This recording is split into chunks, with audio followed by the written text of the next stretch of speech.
Welcome to Connection Artist, the podcast for building better relationships by design. Love and human connection are fundamental needs for all of us, but how do we cultivate lasting, emotionally healthy, fulfilling relationships with ourselves and others? I'm Anna Luca, and I invite you to join me in meeting everyday people with diverse backgrounds and ages who all have one thing in common: a genuine passion for fostering meaningful connections. You'll hear their heartwarming stories and practical advice for building lasting marriages, lifelong friendships, and self-love. In this season 1, we sit down with 10 couples, learn how they met, and hear the secrets behind how they've built lasting marriages. Their insights will inspire and enlighten you. I also interview guests who found and maintained warm, lasting friendships for decades, and they're sharing how they did it. And lastly, we can't forget the importance of growing a loving relationship with ourselves, so we discuss building self-love and confidence. I've brought together a fantastic lineup of guests for you to meet who will share their unique stories and invaluable communication and relationship advice. Together, we're learning the secrets to building more meaningful, fulfilling relationships, one conversation at a time. I'm Anna Luca, and I invite you to join me in becoming a connection artist. All right, hello and welcome back to the podcast. Today I have the pleasure of speaking with Paulette. Paulette is an amazing individual. I've had the pleasure of getting to know her over the last few months. She is a wonderful career woman. She's over 50 and she has had an illustrious career in a few different domains. I'll let her speak about that. She's still very active in her career life, but also very active and talented at building social relationships the world over. So I had to have her on this podcast to talk about how she's gone about in her career life and also her personal life with her travels and such, building lasting, meaningful relationships that have endured decades. What are her keys to success for doing that? And how can we replicate that ourselves? So we'll start off by letting her introduce herself, a little bit about her career background. She's so amazing. Can't wait for you, especially if you're a female, tune in. Cannot wait for you to hear her background story. Go ahead, Paulette. Thank you, Anna. I'm Paulette Mitchell, and I actually was a marketing major. I started out having a retailing career, which I thought would be the goal of my life. But before long, I decided maybe that wasn't exactly what I wanted to do. I decided that I needed a more creative field. And I did a variety of things and ended up becoming an author, which suited me perfectly. I wrote 14 cookbooks. I'm mostly known for a series called The 15-Minute Gourmet. And writing books has opened so many doors. I can't begin to list all of the doors. I have for decades been a speaker, an enrichment speaker on luxury cruise ships around the world, and I've been a spokesperson for countless numbers of products, which led to live TV and radio work. And the travel has been beyond what I ever would have imagined, and all of that is thanks to having written cookbooks. And that in itself was a very interesting career. Wow. So regarding friendships, I believe that this probably all started for me as a child because I was an only child. Mm-hmm. And as a result, friendships were always really, really important to me. Mm-hmm. And as I've gone on through life, I would say that my career has really been based on relationships mm-hmm. with editors, with friends, with coworkers, and so forth. And one thing has kind of led to another quite naturally because of wonderful friendships that I've created. Mm-hmm. Do you want to talk a little bit about that as far as like across your career? How have you built genuine relationships? Because there are so many people that you meet who sometimes you don't know. Like I lived in LA. Sometimes you didn't know if someone was interested in you for a transactional or personal gain type of relationship or a more authentic relationship. How did you differentiate?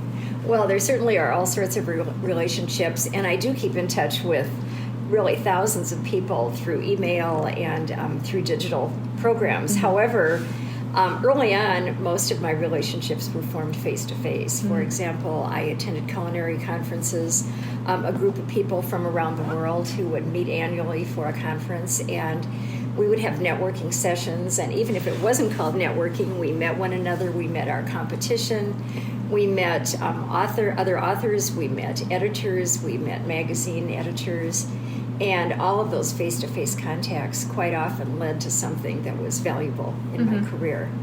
But I think the importance of presenting yourself well can apply whether it's face-to-face or online. I think it's really important to develop a really good reputation. I think that is really at the core of most good relationships. I think you need to be known as being totally reliable and delivering what you promise. And I think that applies to however you form these relationships. So building trust, it sounds like, exactly has been a key aspect to your success in your relationships. Absolutely. And I think because of that, for me at least, one job has quite naturally led to another. For example, perhaps I did have an agent who acquired most of my literary contracts for me, but your name gets around. And if one editor said this person really meets her deadlines and is totally reliable and submits quality manuscript, for example, that word gets around. And so then I became valuable to other publishing companies. So I think reputation and reliability are really, really important.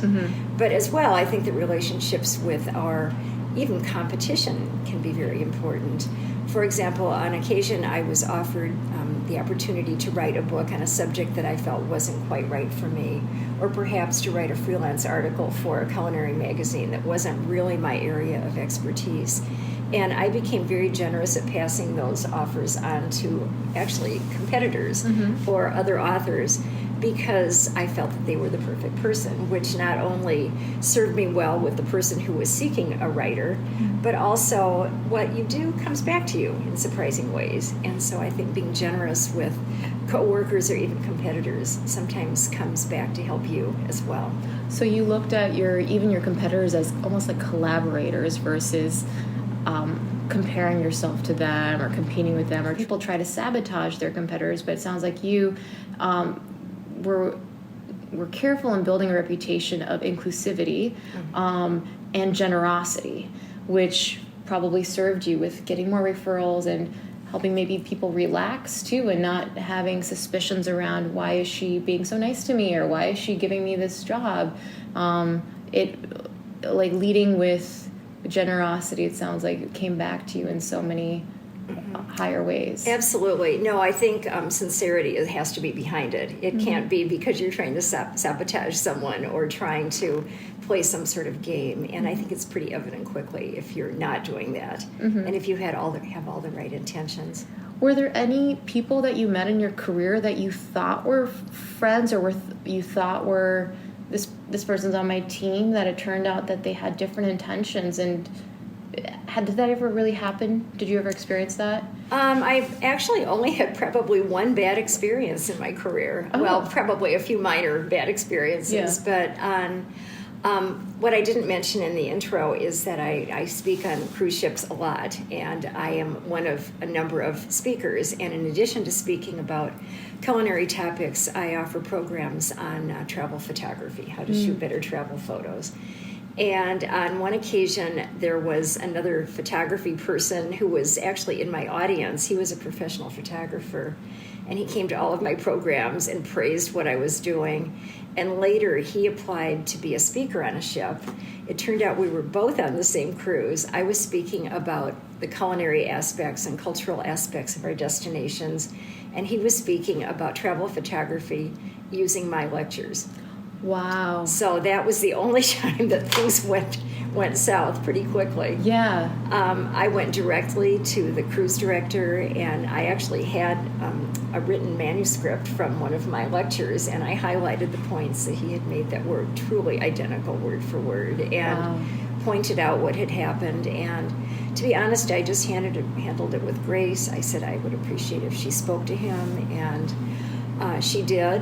And I think he used bits and pieces of my material, but stopped truly plagiarizing my programs after that. Yeah, that's terrible that happens, and I'm sure it happens in so many industries nowadays. It's so easy to plagiarize and tempting for a lot of people, I think. So, but it's also so easy to check for plagiarism now, too. And so, speaking of reputation, though, I'm sure his reputation was probably tanked if he's been.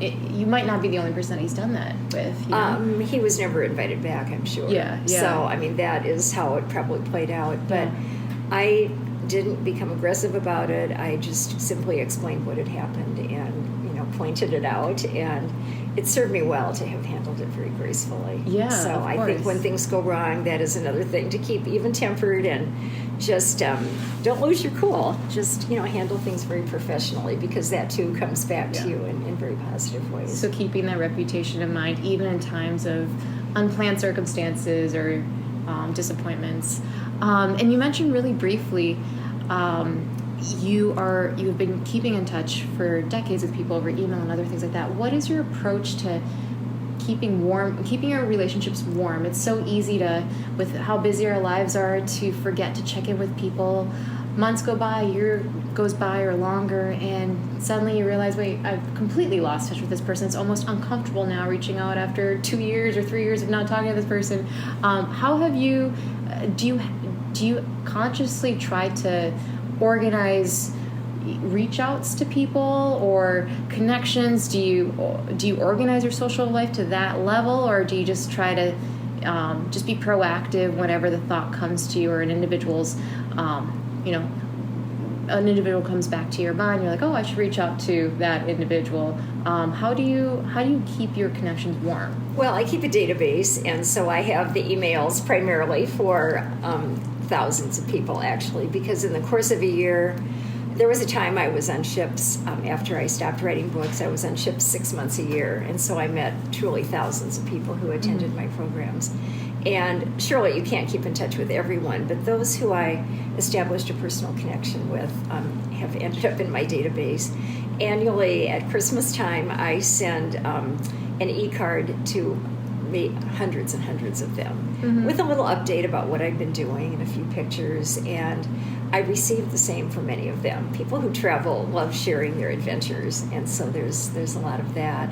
But even with those people I met through culinary conferences, fellow writers, some of whom have retired by now, we do keep in touch at least once a year. But in addition to that, during the year, if I see a picture or an article that reminds me of someone, on a weekly basis, I probably send dozens of emails just randomly to people. This made me think of you, or, what do you think about this? Or doesn't this remind you of the day we spent together in Tahiti or something like that? And I think that does keep those relationships alive. That is so smart. And it's fun. It's very rewarding, actually. Yeah, that is so smart. I think it's so great that you have an organized system for that. So that it does stay top of your mind. And so it sounds like emails is a kind of the preferred platform that you use to keep in touch with so many people when there are so many people that you want to keep warm with. Do you also try to have conversations as well over the phone, or is that a little bit more limited because that is a little bit more time intensive? A lot of the people live in other parts of the world, so time zones come into play, and it would be challenging to do that. Plus, a lot of these people lead very active lives, and we would, with a few of them, with more than a few actually, with quite a few, we will schedule phone calls for a particular time and set aside an hour just as though we were meeting for coffee face to face. And, we both kind of make a list of things we want to discuss, and so that works out really well, too. But many of these people, as I mentioned, live around the world, and I love that because when I travel, which I'm still continuing to do a lot, I have friends in many major cities around the world, and in surprising places. For example, Mombasa, Kenya, I met a woman who owned a shop, and we created a little jewelry business for a while where she would send me jewelry from Africa, and I would sell it to stores here, and eventually I didn't have time for that, but we still keep in touch, and she just emailed me recently about her kids and her business and how things are going. And so when and if I get back there, I have a friend to get together with. And I go to Paris each year. I have friends there that I get together with. So it really enriches travel, I think, if you know a local, more than just on a very casual basis, if it's someone who really has become a friend. How do you differentiate between, because sometimes I'm sure you've met people who you wanted to form a connection with, but maybe didn't seem so reciprocal. At what point do you just say, I'll just move on to other people and focus my time and energy in other relationships? Do you give it a few... so many of us meet people in passing and we're like, let's exchange Instagrams or let's exchange phone numbers. You might text a few times, but you never actually get to a meeting point. Sometimes you might think, they're not putting in effort, so I won't put in effort. But then you also think maybe I should try a few times. maybe they were just busy or they didn't see the text, whatever. How do you balance like effort that you put in versus what you get in determining what you get back as a response and determining who to invest your time in? I guess, how do you differentiate who to invest your time in and grow a relationship with and who to just kind of let go? Maybe I'm lucky. I think when I meet people, immediately there's either a spark that is ignited. You just know there's something you have in common. Yeah. For example, when I arrive on a ship to lecture, usually I'm on a ship for a month or so, I actually arrive wondering who will my friends be. I see all of these strangers, and so somehow I feel like people who have something in common somehow are just naturally attracted to one another. People who like to cook come to my programs, for example, or people who like photography come to my programs. So those people generally have something in common with me to begin with. Mm-hmm. So I guess I haven't experienced too many dropped friendships. People, I mean, if there's something there right in the beginning, it's usually not that hard to maintain, even if it's just on a once-a-year basis. Mm-hmm. But with many people, it's much more than that. Yeah. So, but I think it is having a common interest. I mean, something that you share, not just having crossed paths quite coincidentally. There's some kind of substance there right from the beginning. Mm-hmm. Is there, and we talked a little bit about this already, doesn't sound like you've had too many experiences where maybe there was a significant event or some kind of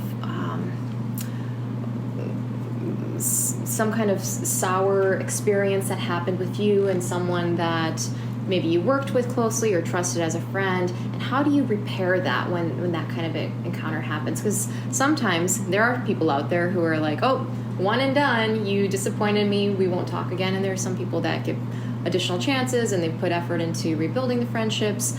Has there ever been an experience in your life where you had someone, there was a misstep that one or both made, and how did you repair that together? Probably only occasionally, but I am very proactive. If there's something that doesn't feel right, I wouldn't let it sort of fester. I would address it immediately and just say, this isn't going well, let's talk about it. Mm-hmm. I wouldn't let it get to that point. I just think it's a good idea to address issues before they become problems. And maybe sometimes things can't be patched up, but I would say 90% of the time they can.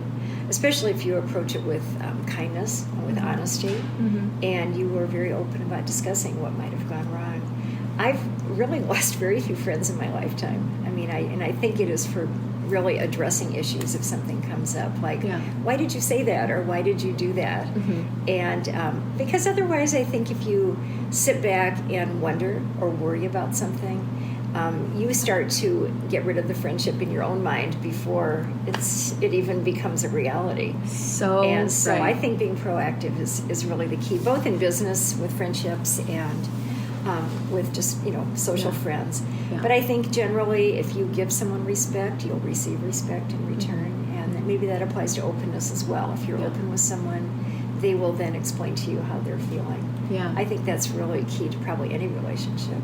So it sounds like one thing that you try to do is be proactive in conflict resolution and approach the situation with an open mind and kindness and respect for the other person versus the temptation to blame or accuse or say, why did you do this like this? But just having a dialogue about things instead of letting your imagination turn the situation to something that it might not be. I'm also really even-tempered. I don't fly off the handle, like, ever. And I probably tend to choose friends who are that type of person as well. Okay. I would have a hard time with someone whose emotions ride a roller coaster, kind of, hyperactive sometimes and other times very quiet. I like to be around people who are even-tempered, who can discuss things in a nice, peaceful way. Nice. And what about boundaries in friendships? Did you ever, or even professional relationships, how do you address situations that might make you feel uncomfortable, or just proactively letting people know, hey, I'm just not comfortable with that kind of work or doing those kinds of projects, or I really need my time to myself this week, whatever it might be. I'm just kind of making up some scenarios. But how do you bring up boundaries or discuss boundaries with your friends? Well, I think people who know me well know I'm a really busy person. Yeah. And if they want to get together, for example, for coffee, even just socially or to discuss a project, they know I'm telling the truth if I say I really don't have time this week. We can schedule it for next week. Mm-hmm. So I guess I do schedule a lot of things when Okay. it comes to friendships. And because many of my friends also are really busy, active people, they understand that. They're not offended by it. Maybe some people would be, but the people I get together with or even schedule phone calls with understand, and most of them kind of operate that same way. So it sounds like being respectful of one another's boundaries and not taking boundaries personally is Right. also another element to maintaining lasting friendships. And I think giving time to recharge yourself. I mean, for example, when I'm on ships, I lecture, I go ashore and shoot photos and explore and do a lot of things on a daily basis, but I also am very social. I get together with people for breakfast and for coffee and for dinner. And once in a while, I just sort of don't schedule anything for an evening and just take time to kind of recharge myself because I think we all need that too. So sometimes it sounds like you're a very extroverted person, but sometimes you need a little bit of solo time to also recharge. Yeah, I mean, I can talk for hours a day and enjoy it and actually, treasure every moment. And you're good at it. That's why they pay you. Well, I like it. And after my programs, I love chatting with people, and we go to lunch and they ask more questions, and all that is great fun. But there's a point once in a while where you just need to kind of step back and just take a little time to yourself to, read or be alone or take a hot bath or something like that. And I'm curious, what would you think, or what would you say in your kind of introspection or maybe compliments that people have given you are reasons why people are so easily attracted to you and open up to you and socialize with you? Because not everyone is as easy to talk to as you are. You have many people-oriented roles that you still play right now, and jobs of freelancing gigs and things like that. And people naturally come to you to talk, to socialize, sometimes for long periods of time. And you just have like that warm nature about you. Do you have any thoughts around what separates you from others that work in people-oriented businesses? Like, why do you think you are so magnetic? I know that I have my own reasons, but what do you think? Thank you for that lovely compliment. I appreciate that. I think it's because I smile easily, and I really pay attention to people. If someone comes to talk to me about something, I will give them my total, full attention. And if they ask me for advice on something, I will give them an honest opinion. If they want to get together, I will tell them I will find a time that we can do this, and I will always keep that promise.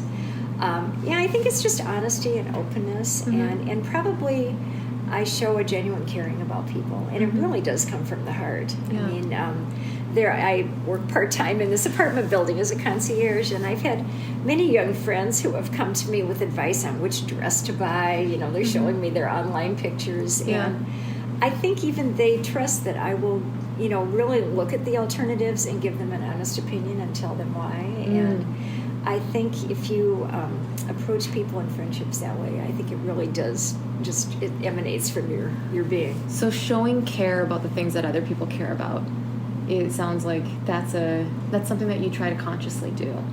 And probably not even consciously. Yeah, just naturally. It's just kind of become the way I am. I mean, the willingness to take time for people. I think that's a big part of it. That is really important because time is our most valuable asset, scarce resource. Maybe when people realize, hey, this person's taking a little bit of time with me, I feel like she cares. She's giving me her time, and I know how precious time is, especially if you're a busy person. Right. It is really flattering. And I am very thankful that you're even doing this podcast. I know how busy you are. Well, it kind of comes back to that thing where if you need to get something done, find the busiest person you know. Have you heard that before? No, I haven't. There's a saying, and I think I'm not saying it so eloquently, but it's, yes, if you need to get something done, find the busiest person you know, because they will find a way to achieve the goal. Oh. And I do believe that.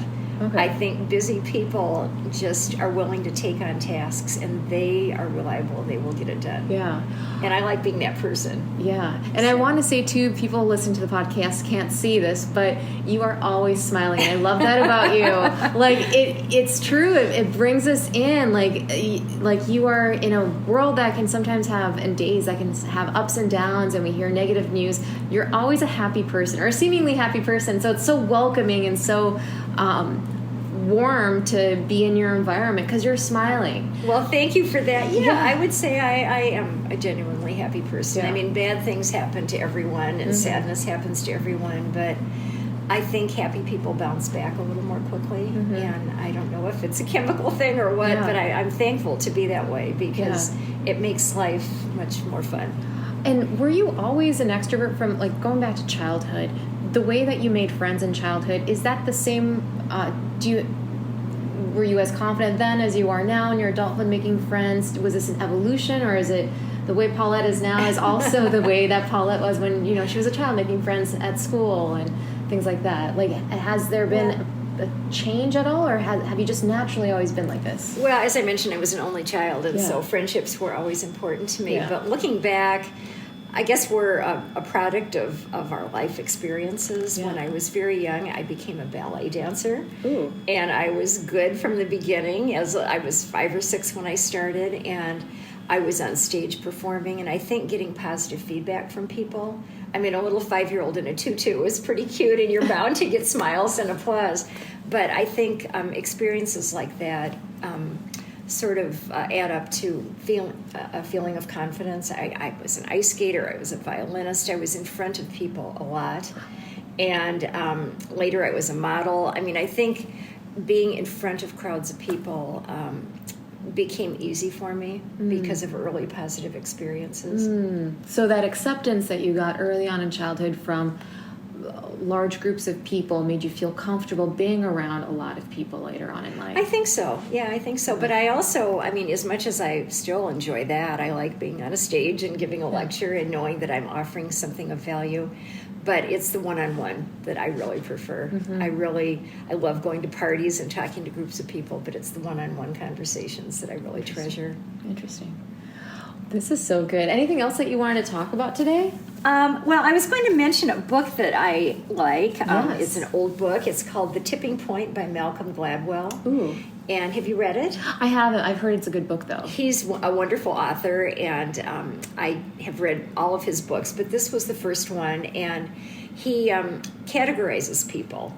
And one of the categories is being a connector. And I remember when I read that book, it must have been 15 years ago, maybe even more, when he gave the categories, I thought, I am a connector because I love meeting one person and thinking they should meet this other friend or this other colleague. And I've always really enjoyed putting people in touch with one another. I mean, some of my good friends have become best friends with other friends that I've, introduced. Yeah. But professionally, that has always been valuable to me, too. Like I said, passing on jobs that either I wasn't suited for or didn't have time for. I think putting people in connection with one another is a really valuable asset. And it makes you a valuable asset in their life. Like, you're right. There are some people that I think, too, back to another city where I lived, there was one person that I knew in an apartment building that I lived. He was such a natural connector. So many of my friends I met through him. He would throw parties. He would actively connect people with similar interests. And people just saw him as a valuable community member, but it was because he was so giving of connection. So people who are good connectors are and have a lot of friends, which he did, which you do. It sounds like you're also good at connecting people, not just forming connections for yourself, but connecting others so that they can form great relationships as well with each other. I mean, it helps when you know a lot of people because you have a wide database to work with. Yeah. But I think that it's really rewarding when something happens between people. I mean, not just introducing a man and a woman, although I have introduced 2 couples who got married later. But not really that, as much as just people who would enjoy one another's company or who have something really interesting in common, maybe odd in common. Like, you should talk to this person. You'd enjoy one another. And I think it's really satisfying to be able to form those kinds of friendships. Yeah, so good. I feel like there's another question, but I just cannot think of it. I should have just written it down. One of the things that you had mentioned when we first talked about doing this podcast was confidence. Oh, yes. And I do think that confidence really is at the core of a lot of this. I was going to ask about that. Thank you. It's at the core of making these connections between other people. Yeah. It's at the core of probably happiness and success. I think confidence, however you find a way to achieve that, whether it's through education or through experience, I think it's really important. But then whatever you do because of your confidence really needs to be followed up with substance. You can't make promises to people and then not follow through. So if you confidently say, I can do that, you really need to do it, or you'll lose your credibility. Yeah. So I think all of that has to do with confidence. It's been interesting. I've been kind of doing some research around confidence and learned that, like you experienced in your early childhood, when you have experiences that are reinforcing in your childhood, that are positively reinforcing, like hearing great applause or hearing people, praise you for doing something, or just getting positive reception from others, you develop a early confidence, and then that early confidence kind of carries on into your later relationships, because you just have that default assumption that people are warm, people are welcoming, people will accept me, people want to be my friend, I'm likable. And then there are some people who, unfortunately, in their early childhood don't have those experiences. They have a different kind of an upbringing or different life experiences. Maybe they're bullied, maybe they have very critical parents, so they're made to feel like nothing I do is good enough, or I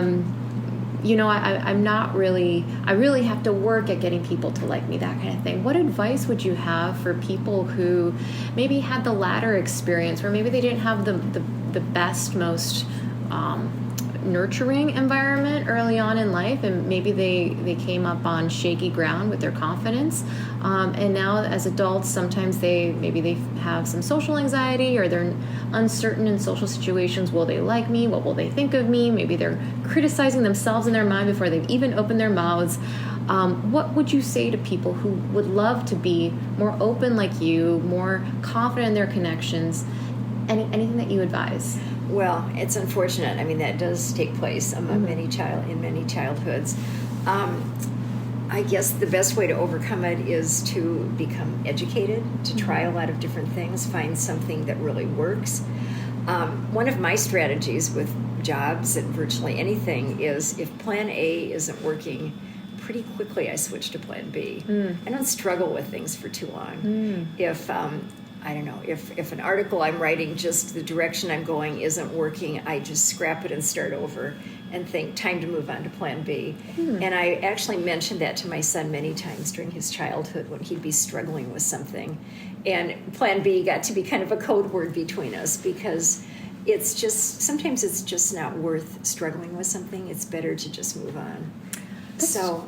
Really, and I probably move on I'm not talking about with relationships in this point, but just a project or something. If a method isn't working, I would quickly change my path and do it a different way. Interesting, because sometimes we do glorify like perseverance, stick to it. Well, I do believe in that, but maybe just taking a slightly different path with that perseverance. I wouldn't say give up, because that's never a good approach. So maybe rarely a good approach. Yeah, so maybe you keep the same goal, but just a different approach to it. Like you're trying one door, that one door isn't working. Exactly. Switch to a different door. What other different door can you think of? Exactly. Okay. Yeah. I mean, have the same goal in mind, but just try a different path, different method. Okay. I think that's really important. I think just spinning your wheels and struggling, there's a point where it's just a big waste of time and it's frustrating, and it's better to just think, how can I do this differently? Yeah. So maybe that applies to people who have not been met with success. Just come up with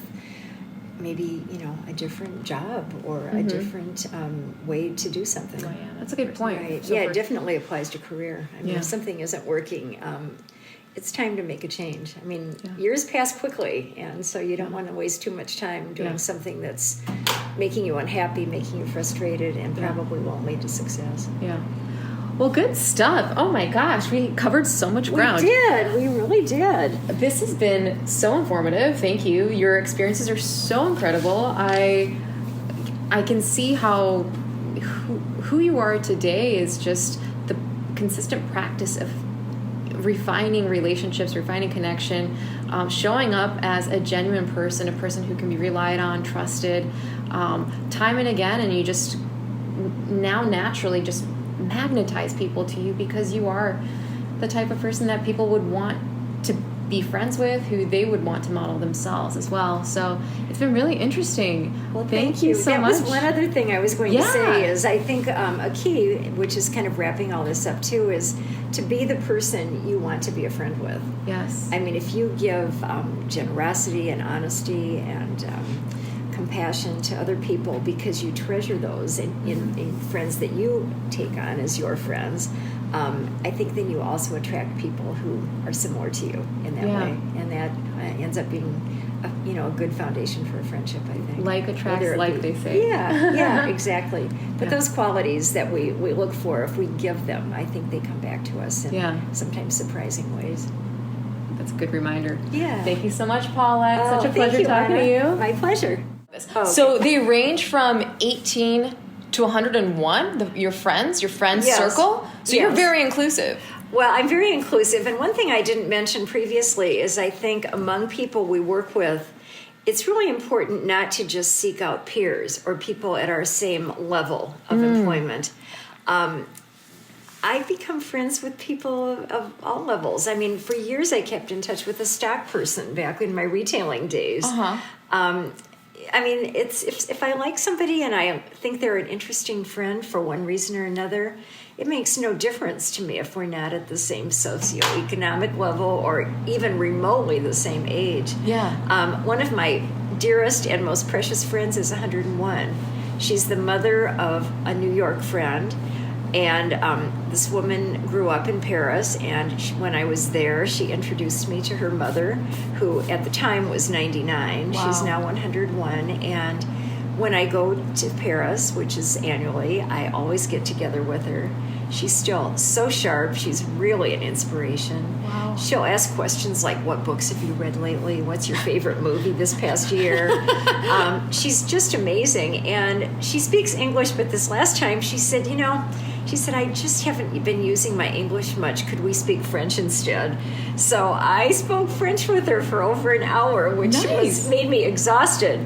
But she's really a very unique and special friend. And when I meet elderly people like that, I ask them what their secret is. And in her case, she thinks it's because she's just remained so active, both physically and intellectually. She reads a lot. She walks to the market every day still. Mm-hmm. She's very fit for someone her age. Mm-hmm. And she also has groups of friends over on Tuesday nights for what she calls a soiree. Okay. Because she doesn't go out at night. She invites friends to come to her. Nice. And she invites like-minded people, like a group of artists or a group of authors. I've been included in both of those groups. And this group of people just sits and talks and shares ideas. And I think as people get older, it's probably really smart to do something like that. Yeah. It keeps her mind very active. So we were just talking earlier how regardless of your age or your environment, Paulette, and it sounds like the people that she surrounds herself with, are continually seeking to expand their circles. Sometimes people can get in the comfort zone of, these are my school friends, these are my work friends, these are the friends that I've had since childhood. I'm good if there are new people that enter my life. I might have, casual friendships with them, but not really welcome them into my close circle. It sounds like what you and other people who have a lifelong kind of, for lack of a better word, collection of friends. It's because you're constantly open to building new close friends without parameters, without age parameters or title parameters. You're just very open and also very connecting. And it's a continual process.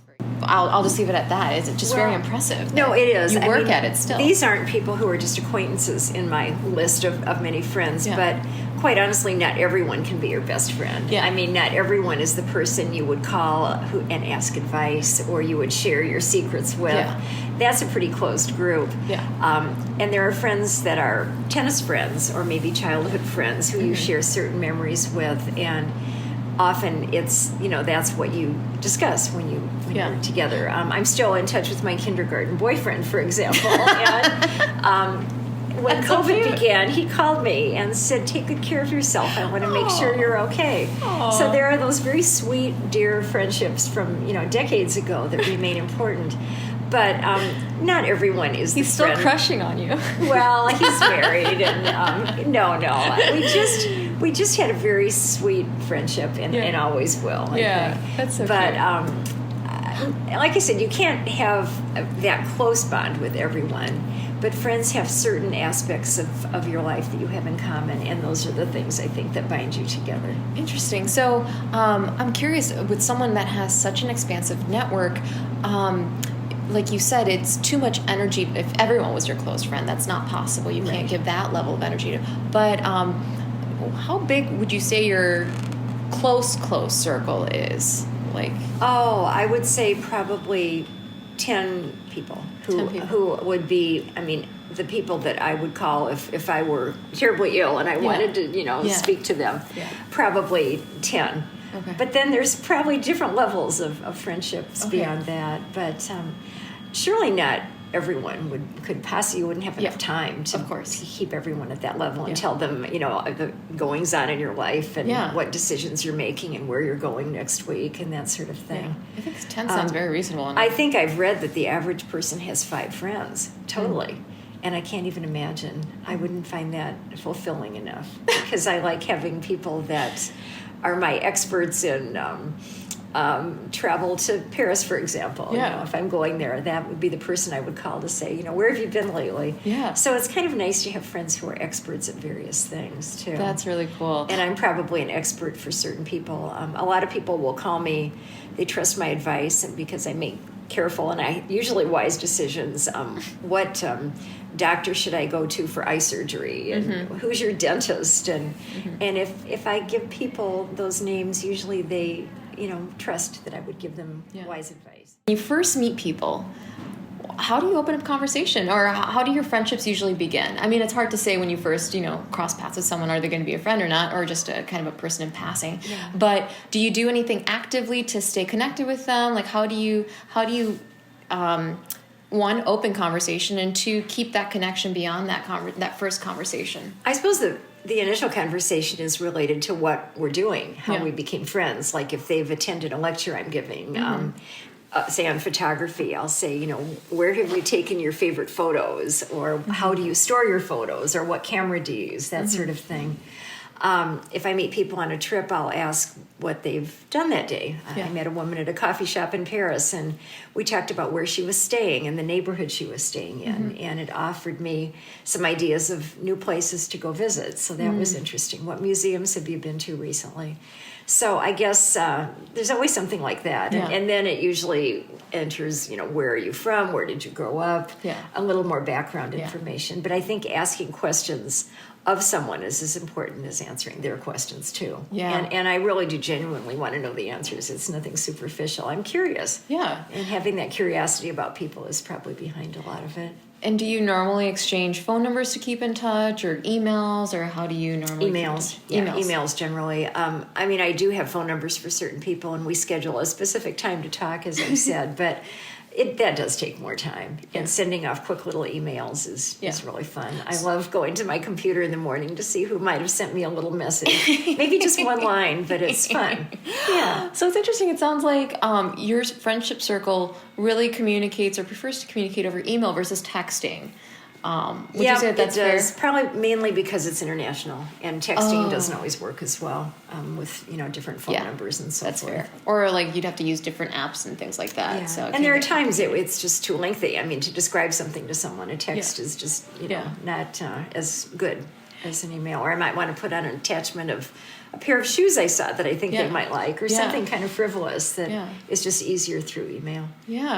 And so you mentioned that at least once a year you make an effort to at least send an email, especially around the holidays, or just as things pop up in your mind, articles and such, and you think of someone to reach out to them over email. Do you also make a conscious kind of plan or schedule to physically meet up with people if you haven't seen them for a while, just to keep that connection warm, like for a coffee or something? Or it sounds like it's kind of hard though if you most are out of town. Yeah, I mean the people that live in town I do see on a more regular basis, and that's easy. But the majority live elsewhere. I mean, if I'm going to Florida, for example, in most cities there's someone I would love to see again, and I'll say I'll be there for a couple days. Can we meet?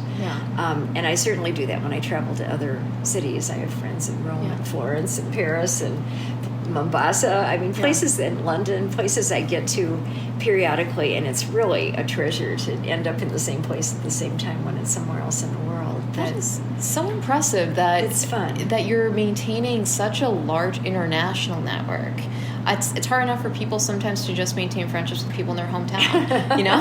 And you're doing it on a global scale. Well, it enhances my experiences, and I think it's fun for everybody. I mean, to see someone in a faraway location. And once in a while, if I'm going to Paris, for example, and I have a friend who I know loves to go there, I'll give my dates. Here's when I'm going to be there. And just once in a while, my friend from Chicago ends up there at the same time. And that's always just kind of an unexpected surprise that's really fun. One question, kind of related but a little off topic, is how do you stay so positive? Again, we talked about, like, you're always happy, and that's what, well, seemingly happy. You're always smiling. You always have, like, this great positive vibe about you, which is one of the things that, you know, probably draws a lot of people to you and makes it so easy to have conversation with you. But how do you stay positive all the time? Well, I am an innately happy person, but I would say that it's that plan B. If something isn't working, I just let it go. And if something bothers me, I let things go pretty easily. I don't worry much. I have a friend who says I don't have a worry gene, and it's because if something is bothering me, either I fix it or I just move on. Interesting. So if you can't control it, you let it go. Yeah, I mean, it's not that I'm not willing to deal with problems, because we all have to once in a while. I mean, you get a flat tire and you got to deal with it. There are certain things that you just have to deal with. But I would say if something is troublesome, it's like, this just isn't worth my time and energy. I'd rather spend my time in other ways. So I move on pretty quickly, probably more quickly than most people do. Wow. Very nice. Yeah. I don't know what a psychologist would say about that.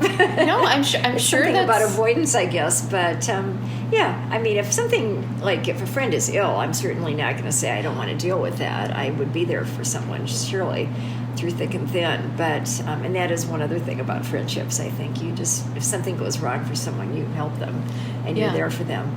But when things are just silly little problems, it's just, you know, like if it's raining and you were supposed to go for a walk, it's like, let's not struggle with this. Let's just pick a different day or go inside and move on. That's a really good example. But you mentioned too, it's not like you're avoiding the issues, because you mentioned when little things pop up, like a small disagreement or something, right away you address it. You sit down with the person, have a conversation about it, work through it so that it doesn't become something larger down the line. But it sounds like you've become really good at discerning what is worth your investment of time and energy and what is just better left to. And this is impressive, because it sounds like you haven't really lost many friendships. So you're just very easygoing. You just kind of let things flow. You don't stew on things for too long. Right. If you can control it and it's within like your power, great. If you can't, you just recognize that that's not something that I need to be investing my mental or time, energy into right now. Right.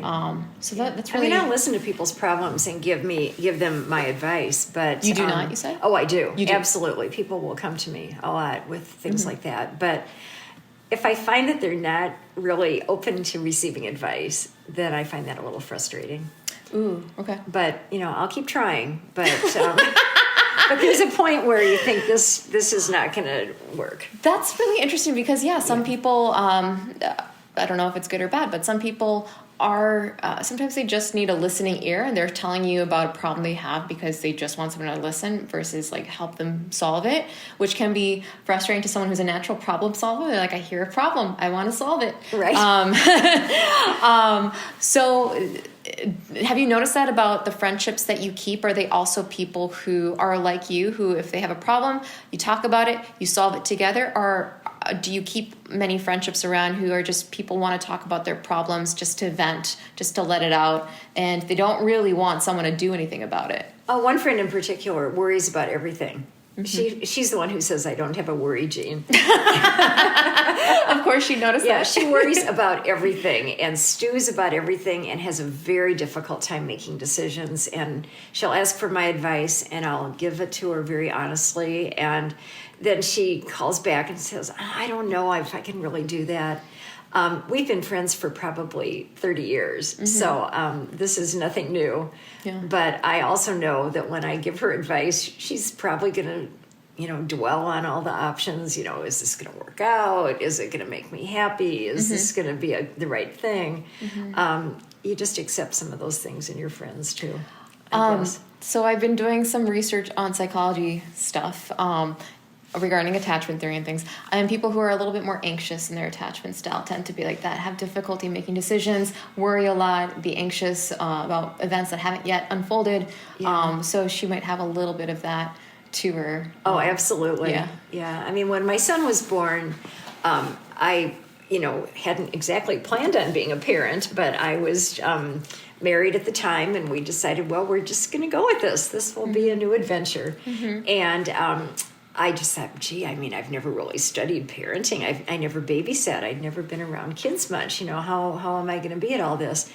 And I actually, for one of my books, I needed to have some photos done locally in Minneapolis. And the photographer was a twin, an identical twin. And she had been the photographer for the twin study at the University of Minnesota. They picked twins who had been separated at birth. And the study was to determine which is stronger, nature or nurture. So, for example, one twin may have been raised by a wealthy family in a city, and the identical twin who was separated grew up with a poorer family in the country. And so they had a lot of different nurturing. And the conclusion of the study was that nature was much stronger than nurture. And to be honest, that really took a lot of pressure off me. I realized that I could give my son good values and teach him things and have fun, but basically he was probably born who he was going to be. And I really do think that's true. I think a lot of who we are was just born into us. It's innate. I'm a lot like my father, who died when I was young, and my mother used to say that all the time.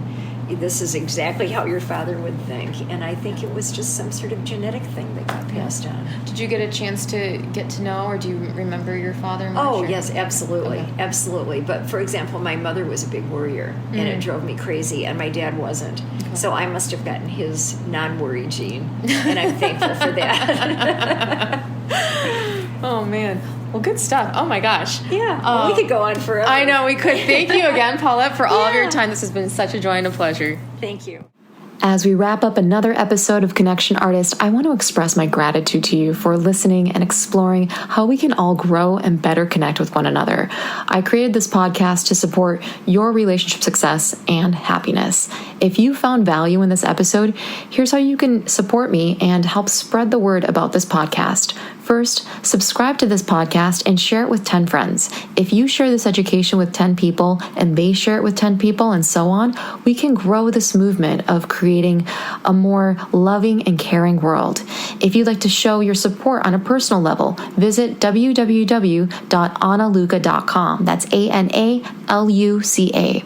Explore my heart-centric products and education, from poetry books to online courses, art prints to apparel. Every purchase directly enables me to continue producing episodes and sharing these valuable stories and insights with you, because this podcast is not free to create. Please consider buying something I've made with my heart and soul to connect with you. Discover handmade heart-shaped art prints and hoodies featuring my exclusive Crypto Love Drops collection at www.artbyanaluca.com. Read about the inspiration behind these beautiful heart artworks at Crypto Love lovedrops.com. These make really great, unique gifts for your friends, family, and spouse, and serve as a lasting symbolic reminder of your love for them. Or if you enjoy journaling or you'd like to start, get my 15-minute daily guided journal for confident mindset titled Yes, I Can. If you want more stories, buy my poetry book, The People We Meet, available on Amazon or directly on my website, artbyanaluka.com. Just click on the Books tab. Listen to my music album called Reprise on Spotify. Fun fact, the opening music track that you heard on this podcast is actually composed by me and is featured in my music album. If you want to learn how to strengthen your self-worth, get my digital ebook called Well Valued, which features a 30-day blueprint for building self-worth. Or if you're single and want to learn how to assess and find your most compatible dating partner using AI, get my digital course called Well Matched. These products are all designed to strengthen your self-worth and relationships and are all linked in my website, www.analuka.com. Also, don't forget to check out my hand-illustrated apparel line at www.laughs2self.com. I hand-designed really funny, cute illustrations that made me laugh, but also serve the purpose of spreading humor, love, and connection with others. That apparel line of hoodies, t-shirts, and sweaters are exclusively available only on my website, so if you want to wear something unique, check out laughs2self.com. Connect with me on social media for podcast and life updates. You can follow me on Instagram or TikTok at Analuka Official. And lastly, if you're based in the United States and would like to be interviewed on the podcast, send me a message at myconnectionartist@gmail.com to potentially join me as a guest on this show in the future. Remember to subscribe to this podcast and leave a 5-star review. It helps a lot in reaching more listeners like you who can benefit from this information. Thank you for being a part of this Connection Artist community. I'm wishing you so much love and happiness in your relationships. Stay tuned for the next episode.